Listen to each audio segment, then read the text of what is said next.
once again for the renegade master. Back once again for the renegade master. Back once again for the renegade master. Back once again for the renegade master. Back once again for the renegade master. Hey my renegades, and we are back. We are back into Love Island season 10 and episode 44, where all the fuckeries and upsets was afoot. My God, my Lord. Oh, hallelujah. Jesus Tarambe. I'm saying all the words right now. I'm just saying all the words right now because I don't know where my brain has gone to. I don't know where my brain has gone to. Shall I say it's scrambled like these two, like these like in here? Shall I say my brain scrambled? That's it. I'll say my brain scrambled instead of discombobulated all over the place. But yeah, scrambled to heavens and back. I may need some fucking ketchup on it, but hey ho, let's get into it. So I'm literally gonna start off with the freaking voting. The voting. I kind of knew Amber and Josh was gonna go because they ain't in a couple. They're not in a couple at the end of the day. They're not in a couple, so I kind of knew that they would be at the bottom.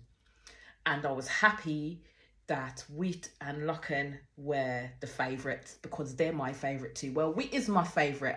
The vote is still out on Locken and whether he really likes Wit. For me, I don't know. I don't see it there whether he likes Wit. As time has gone on, I don't know if he's showing enough for our Wit. Do you know what I mean? I don't think he's showing enough for our Wit. So them two become the favourites. So if you noticed when Maya Jama called out the three bottom names at the end of it, which was Kaidi and Uzi, then it was Ella B and Mitch and Amber and Josh, basically. As soon as Kaidi's name was said out, my girl Molly was like, she was happy. She was happy. Because I'm kind of thinking with the threat that Kaidi was to her and the issue between Kaidi, Zach and Molly, and the fact that she's still hurt by the shit that Zach did, basically, by what both of them did. And she's basically saying that she constantly has to see this woman that she does not like because she knows her man likes her and she knows that she likes her man, basically. She was not coping well with that in the slightest.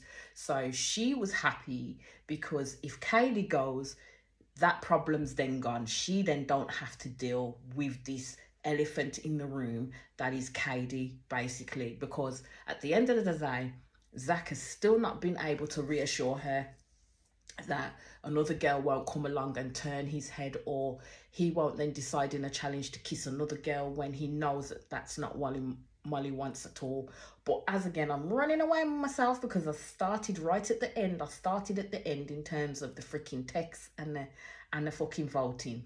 Okay, so all the others had to go back to the villa, and you see that Wit and Locken is left there with the other three couples.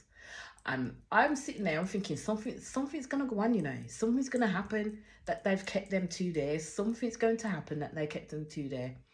So we finally find out why Locken and Wit was kept there, because once Amber and Josh had left, they then had to pick between Kaidi and Uzi and Ella B and Mitch to leave. And I tell no freaking lie, I was sitting there saying, Please pick Ella B and Mitch. Please pick Ella B and Mitch to leave. Please pick Ella B and Mitch to leave.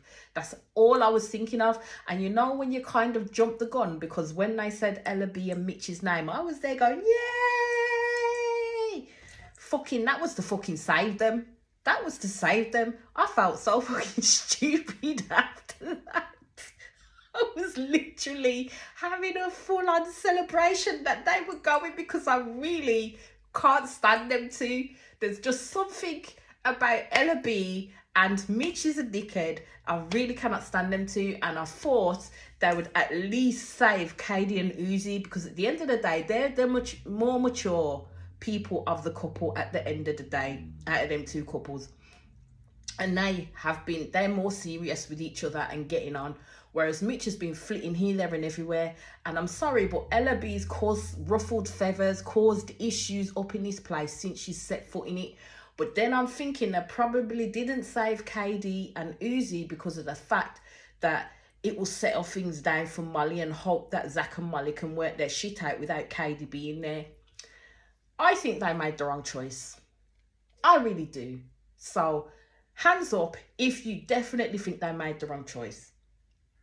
I'll put both hands up because they made the wrong choice. They should have kept KD and Uzi in there, to be honest with you. Not just because I just wanted to see the back of Ella B and Mitch, but to be fair, they should have kept them two in there, and then we would have seen how things had continued by then. Because now, with KD not being there, Molly has no more threats towards her, so she can sort the shit out with Zach and be able to speak to him. Because before that, when she was going over to speak to Zach, she was like really upset. You could see she was really upset. She was crying and everything because this hit her deep. Basically, it hit her deep because she thought her and Zach were on this level where nothing could move them, basically, where nothing could move them. But as we said to her already, and I think the others have said to her as well, it's time you start pulling him up on his behaviours, because Zach did keep doing things and you just let it slide. So it's now time for Molly to start picking him up on his behaviours, and this was the biggest avenue to do it with. So she went over, she had the chat with Zach. Now my thing is Molly starts bussing down, like proper ugly crying, yeah. Like you could tell she was upset. Why is the man sitting there with a fucking strong glum look on his face? I don't get it. I don't get it. The girl is literally crying her freaking heart out, and you like, oh, don't. You touch her and that's it. How is that reassurance for anybody? How is that? Was he expecting her to say, well, I'm crying, give me a hug? Sometimes I just don't know with these lads. I don't know how they've been built. Do you know what I mean? Because my first reaction would be, let me give you a cuddle, let me give you a hug, because I don't want to see you upset. Talk to me, let me know what's going on, and I'll try and rectify it. Whereas with Zach, he just literally tapped her leg and then didn't even hug her, and then said, talk to me. And she was saying that she's really upset. Yeah, what are you upset by? What are you upset by? He said, what are you upset by? I was just literally sitting there like, are you really that dense? Are you really that dense? Or you just making a mockery out of shit? Like, for real? What do you mean, what are you upset by? You know what the fuck she's upset by. You two hadn't settled your differences from the night before. You know what the fuck she was upset by. And then to top it off, way before all of this happens, because it carries on from the night before, from the next episode, he pulls KD. He'd pulled KD to the side after the little set to with Molly. Now, my thing is don't go and talk to KD straight after beat. But he goes off and he goes and gets KD and starts speaking to her. And they're having a conversation. And then, why is he? Because he wanted to know what Molly said. And I'm like, what the discussion was about between Molly, KD and Whit. And I'm kind of like, well, why are you asking KD for at the end of the day? You could have just asked Molly what it was you spoke about. Because at the end of the day, Molly, in her little bit of conversation, did tell you exactly what was discussed and what it was about and the issue in that sense. But no, you had to then egg yourself up and go pull KD, the person that she dislikes out of everybody in the bunch, and go and have your chat with KD. And it was a nonsensical chat, to be fair, because you got KD telling him that she told her that, you know, she still fancied him, but she was with Uzi and all this, that and the other. And I'm like, why would you tell him that? I mean, it looked like he was happy hearing that, to be fair, because there was a smile on his face. And so he was turning around and he was basically saying that it's not nice when he is hearing doubts. But Zach, my love, the doubts are coming from your end. You caused those doubts. KD didn't, to be fair. You caused it first by taking your hefty ass self and going and putting your dirty lips, well, not dirty because, you know, they're not, by going and putting your lips upon Katie's lips first. That was the issue. That was the issue there. So you, in turn, caused those doubts in Molly. So you can't be sitting there and saying, well, it's not nice when I'm hearing doubts. You fucking caused them, mate. You caused them. It's up to you to bloody fix them, innit? At the end of the day. I think Zach just, I don't know with Zach. I mean, I know they talk about, you know, your strong silent types, but man, if he begins to be any more silent, he'll be a fucking shadow. I'm telling you, Jesus wept, that man, and he doesn't know how to talk. He really doesn't know how to communicate properly. I mean, he can talk and chat and banter with the lads, but when it comes to actual, like, discussing your feelings and speaking to someone who's literally crying in your face and wanting reassurance from you, he can't do it. He cannot do it. I'm gonna go out in a limb when I say this. The only person that I've seen in there out of the lads who has made growth and personal growth is freaking Ty. At the end of the day, that's the only person that I've really seen make growth is Ty, because he's come from a point of being a total fuckboy to literally wanting to settle down with one woman and literally opening up to that woman about his feelings, even though he knows he could have those feelings thrown back in his face. Yes, there may be issues between OG, Ella and Ty that they need to fix, but at the end of the day, he's made the most growth. That's how I see it. He's made the most growth, and I would say with them, they I don't know. I just don't know. I really don't know. But yeah, in all honesty, I think Wheat and Locker made the wrong choice. And then we get to Mitch pulling Jess about her pieing him, because they're friends. He considers her a good friend in there, and he was not happy with the fact that she pied him. I'm like, dude, get over yourself. Like, seriously, get over yourself. At the end of the day, Jess pied you because she thought it was motherfucking funny. She thought it was funny and she thought you would get the joke, but obviously not. And my thing is why are you going at Jess for at the end of the day? Because there's so many people that you get on with in there, out of the girls, who pied you as well. So why didn't you go speak to them? And that's what I'm saying. Mitch needs to get over himself. At the end of the day, he's a very messy person. And for him to then turn around and say, well, I wasn't really bothered. Yeah, you were bothered. You were bothered enough to go and speak to Jess. So we know you was bothered, Mitch. But at the end of the day, he needs to freaking grow up. He needs to grow a pair of balls too. But he needs to freaking grow up. I'm telling you, because all I'm going to say about Ella B is Ella B has got that man's balls in a vice. Let's put it this way. He is loving the way that she chats and the way that she puts herself out there. She is a girl that, as she said, she knows her worth. I will say, if she didn't know her worth, she wouldn't go with Mitch. Let's put it that way. She knew her worth. She would definitely not be sticking with Mitch. But there's nobody else in the villa for her at the end of the day. I mean, she could have put herself into Scott, but I don't think she finds Scott attractive. And this is why I say to you, this girl don't want Mitch. She wanted Ty, but Ty has shut that avenue, that door down completely. So she has no other choice but to go for Mitch and hope that somebody else comes in the villa before it ends for her to make a connection with, if she can, within a bleeding week, to be fair. But I don't see how that's going to happen.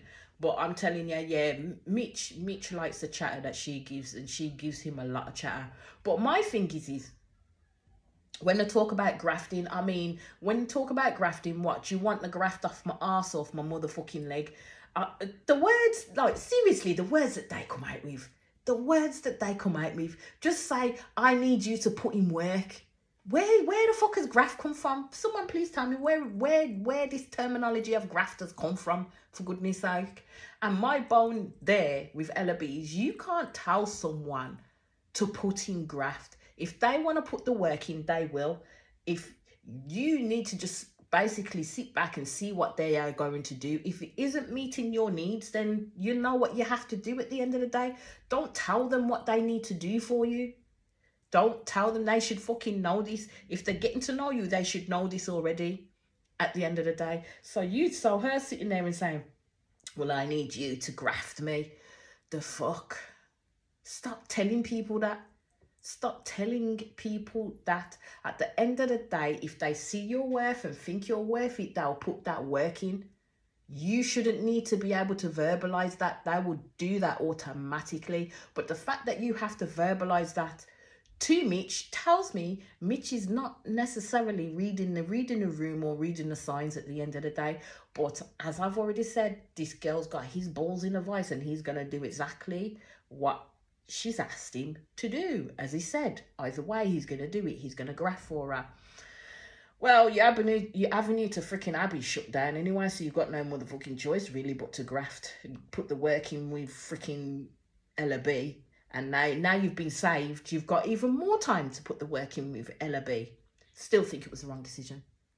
I'm going to say that after each one. Still think it was the wrong decision. I really do. But you can let me know what you think. So you see Zach and Whit go and have a chat, because Zach pulls Whit over because he wanted an idea of why she pied him. So she did tell him. And I'm telling you, Whit is insightful, you know. Whit is insightful. Whit is a very insightful woman, and this is why I like Whit. I like Whit because she literally tells it as it is. She don't mince no words or nothing, so you know exactly where she stood. And she basically told him that, you know, because he was saying, oh, I respect you and everything like that. And she's like, yeah, cool. But basically, she thinks that he has made it easy for himself in terms of picking Molly, because she's such a laid back person and doesn't necessarily pull him up on stuff that she should pull him up on. And he's a laid back person too. Now, she's saying that there's nothing wrong with him having a laid back person as a partner, but Molly's a good one. She's telling him Molly's a good one, and he needs to know that and not to let her go and literally begin to converse with her and open up properly. If he wants to have this relationship with this girl, he needs to open up his mouth and literally communicate and be open with his communication. Because at the end of the day, the shit he did with KD wasn't right. It wasn't right. Yeah, maybe it was funny at the time, and he probably thought, as he said, that, you know, he thought that Molly would appreciate the ring better. But everybody that goes on that show and this challenge comes up knows what the status quo is at the end of the day, and he didn't follow that. So now he's got one very upset woman on his hands, and we shall see if they're able to at least get to a point of making things work again, or it's just gone back to square one completely, because even when they went to sleep in bed, they were poles apart from each other. So this is what I'm saying when it comes to these challenges. I always keep saying the challenges equals fuckery all the time. The challenges equals fuckery. This villa's gonna take the piss out of these people, and watch where the cards fall at the end of the day. And then if you notice, when it goes to the bedtime sequence, right, you get Uzi telling KD that, you know, saying, well, you enjoyed kissing him in bed, like that's messed up. And I'm like, dude, why? Like, why? She turned over to hug him. She was about to hug him, and then he said that to her. I'm like, dude, why? At the end of the day, because she turned around, you had the chat before you went to bed. She apologized to you. You accepted her apology. You gave her a hug and a kiss. So why bring it up again for? At the end of the day, this shit happened before you even were thought about, my dear. So you getting mad at KD for something that's happened previous to you is just nonsensical. It's absolutely freaking nonsensical. And Uzi's another one who needed to have got over himself at that point. Yes, it wasn't nice to hear. And yes, as I said, when they think these things, they should not splay it out their mouth. They should literally keep it on an inside voice and keep it inside them. Because I'm sure when KD realised she said what she said, that she fucked up on that one. But at the end of the day, she apologised. He accepted it. So he needs to move on from it. And then you see Mitch and Ella B at night time having their conversations, and Mitch literally convincing her that he rejected Abby. No. You went over there to apologise for the situation, and Abby beat you to the punch and basically said that you and her are done. So she rejected you, my love, because even though you went over there to apologise, Mitch, I seriously doubt you were going to end things with her again. You were going to try and speak to her and cajole her in some certain type of way. But yeah, she done your dance first. She done your dance first, Mitch. And my lovely renegades and everybody else that comes in, that is where I am going to leave it for now and be ready for the next episode. So as I always say, hit that subscription button, hit that notification button, so when you'll see when I am back on, and please engage. Speak to you all soon. Bye.